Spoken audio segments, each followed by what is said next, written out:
Okay guys, nandito ako ngayon sa Quezon Province ulit. At sa unang pagkakataon, ako po ay makikitulog sa ibang kubo o isang ibang bahay. At ang aking tutulugan na mahilig siyang mag-sound trip pag matutulog. Kaya mute ang aking CP, iwas copyright. Ayan po yung kanyang pintuan dito sa harap, at meron ditong pintuan pa kusina, at may pintuan di po yan sa labas. At ito nga po guys, talaga namang napakababait na mga Pinoy. Basta sa mga panauhin o nakikituloy, biro mo itong kwarto niya ay pinagamit sa akin. Sabi ko nga, doon na nga lang ako sa sahig sa may harap ng pinto, pero nagpili talaga na wag daw, at dito na lang daw ako sa kwarto niya, at minsan lang naman daw akong matulog dito. Ay nako, talaga namang kabilib-bilib naman talaga. Simple lang ang kwarto niya, at hindi naman kalakihan, dahil nga nag-iisa lamang siya rito sa kanyang kubo. Ayan, tama lang para sa isang tao ang kwartong ito na tinutulugan ko. Siya nga po pala, siya ay walang asawa at binata pa. Medyo nagkakaedad na siya, binata pa rin siya. Bakit kaya ganoon? Ay nakaw, meron pala tao ganon, handang mag-solo la sa buhay. No, hindi na naghahangat na mag-asawa pa o magkaroon ng sariling pamilya. Nga pala si Marlon Tabernilla dito sa Tayabas, Quezon.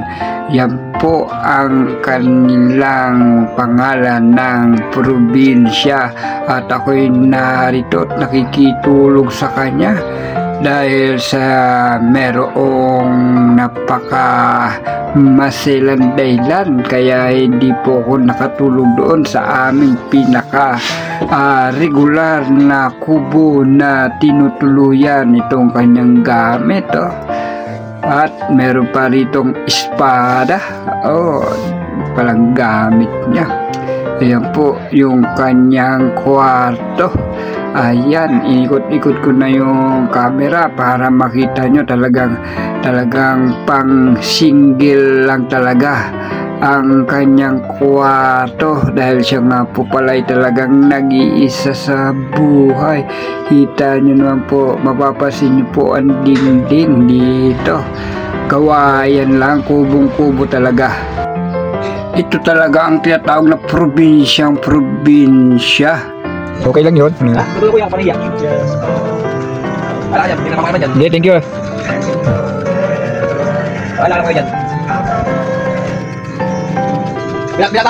Oo nga, pag may asawa ka na, hindi na pwede nakitulog. Baka namimili ka pa lang.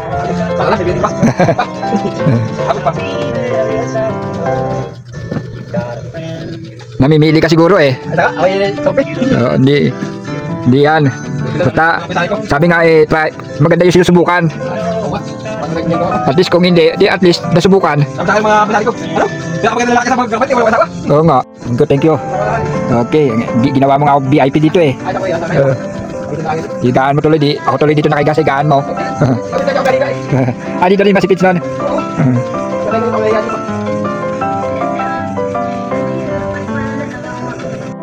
Ito nga guys, lagi niya akong pinaalalahan, huwag daw akong mahiya. Tulog lang daw ako dito, wala raw problema. Okay na okay. Ayan nga, masarap talagang matulog sa probinsya. Kinabukasan alas 6 ng umaga, naririnig ko na nga ang ingay. Ayan, parang nagluluto na siya. Okay, ang sarap matulog. Okay na okay. Kailangan natin gumising maaga. Nakakahiya sa may-ari ng kubo kung tayo abutan dito ng alas 9, alas 10 at alam natin ang mga magsasaka ay maga pa lang ay nasa bukid na. At syempre, hindi naman pwedeng iwan niya tong kubo niyan, hindi sarado. Kaya etong time para gumising at bumangon. Nakakaya sa may-ari ng kubo kung tatanghaliin tayo dito. Ayan nga pula ang kubo ng ngayon ko na picture o na bidyuhan ngayong umaga. Okay na okay sa oras. Ayan ang lawak ng kubo niya. May mga tanim po siya sa labas at meron siyang alagang manok.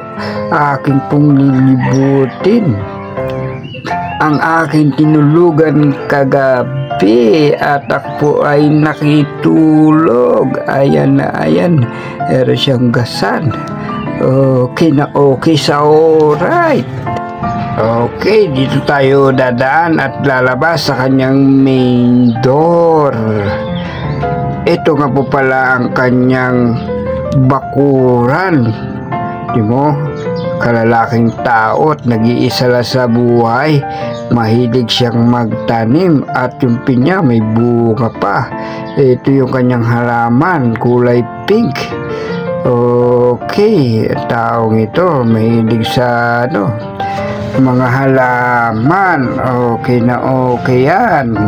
Kahit nag-iisa sa buhay ay talaga naman marunong siya sa mga kayusan, pagpapaganda ng bakuran na yan po. Sabi niya may bulaklak daw ito. Ayan.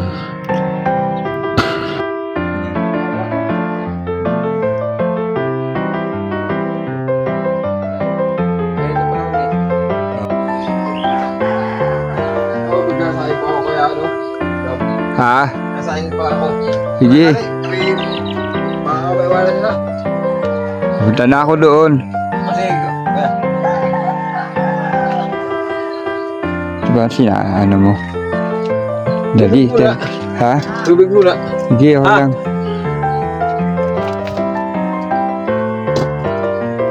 Bili na kape. Hindi, ako lang. Iham. Hindi ako nagkakape. Ay. Ano siling ko yan, walang gatong. Dapat din na-press out. Na-press out yung ako. Pinagbili ko na. Ang gasol. Bawal pala yung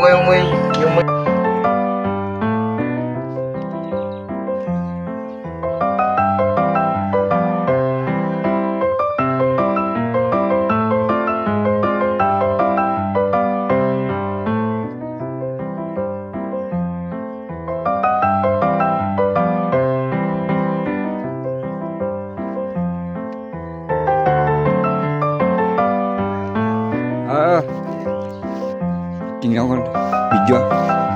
video ako lang tanim mo rito likod.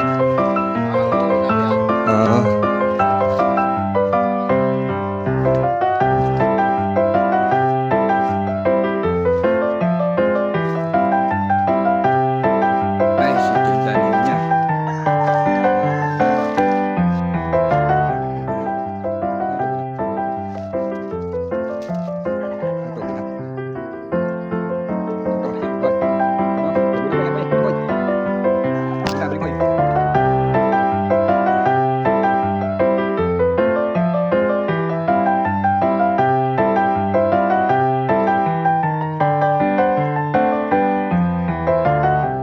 Tayo guys, nagturo tayo dito. Kaya parang yan,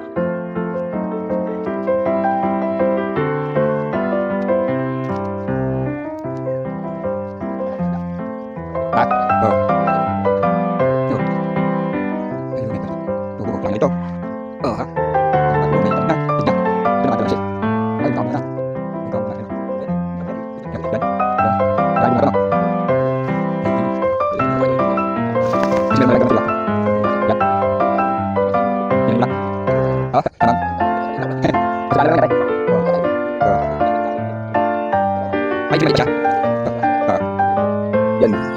Ito na pinili mo. Ito na. Pinili ko itong lupang ito. Oo. O sila naman na. Pinakunan ko ang bahay. Oo. Yung malaki na nakakunan ko na. Yung hati-hati na. Yung hati-hati na. Pinili ko ito. Pinakunan ko agad. Oo. Yung nakataw na may ayos na. Nung pinong babahay na.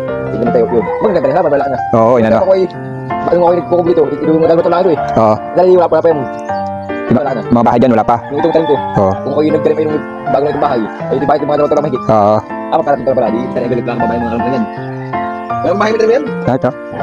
Ilan ako lang sabi ko parang anak eh. Kung magkabahay pa na ako, di ba? Laki ng halaman. Oo nga, nga. Ang ganda nga eh. Yung ano, yun. Napaikutan mo na ng magandang halaman. At yung nakalaki ko gusto ng bahay. Oo. Ayos na bahay, magkanalig ko. Ang ko gusto ko ng bahay, di ko natatandaan. Pero tala na nga. Hindi naman ng katalig ko, tsaka yung lokban. Eh, ilang kayo magkapatid, naghati ng lupa nito? Sabi dito. Pito. Ilan ang babae? Siya. Siya lang babae. Marami itong kami nagkati. Sa magkakapatid ng tatay ay siya yung magkakapatid. Sa kapatid pa rin yung tatay mo, meron? Pito. Oo. Tigit ko 2,000 yata sila.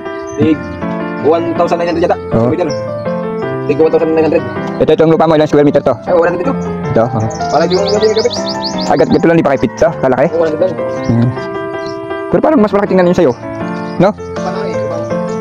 Paano hindi pantay yung lupa niya pa, baba no? Bababa kasi lupa niya. Kaya alam mo mali tingnan? Oo. Kaya parang mali tingnan no? Oo. Ayun guys. Ayun na ako. Nakatulog na. Kapitbahay. Nakatulog na kapitbahay. Siya sunod.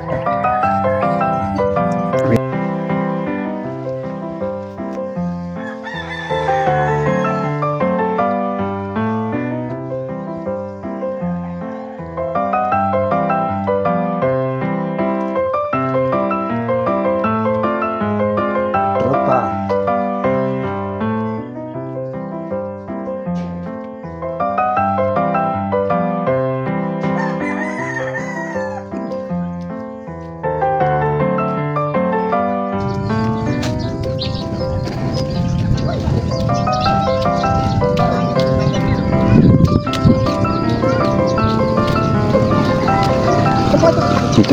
Wala, pasok. Ha? Tanghali na. Tanghali na. Hindi na nakapasok. Hindi na nakapasok.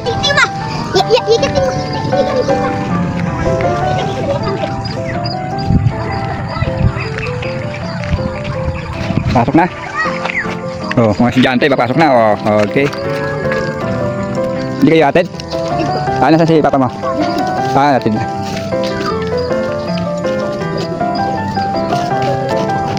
Ayun, may magatin sa inyo.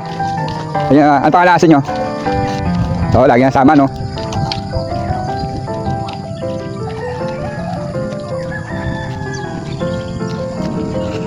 Parang malayo din yung aking pinagtulugan kagabi. Kita nyo yung kapitbahay. Kaya yung kapitbahay, ang agwat ng bahay, medyo may kalayuan ng konti.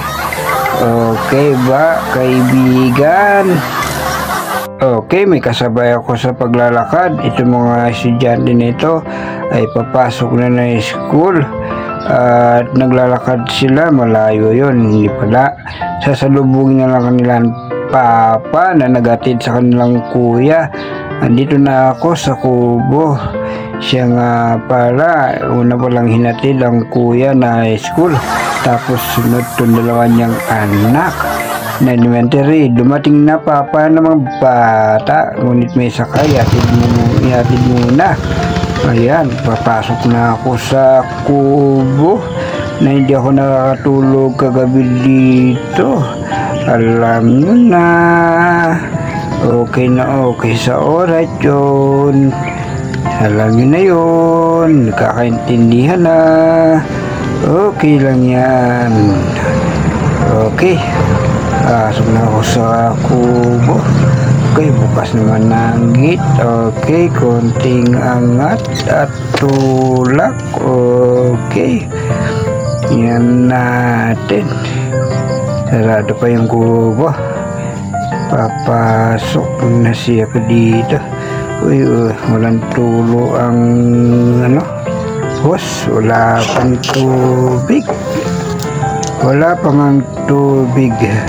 Pero lagay ko na yung hose ba sakali. No, wala pa tulong hose. Oh. Hindi pa ba sa drum? At ayun na nga.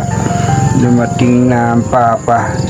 Hahatid na kanyang mga anak sa school.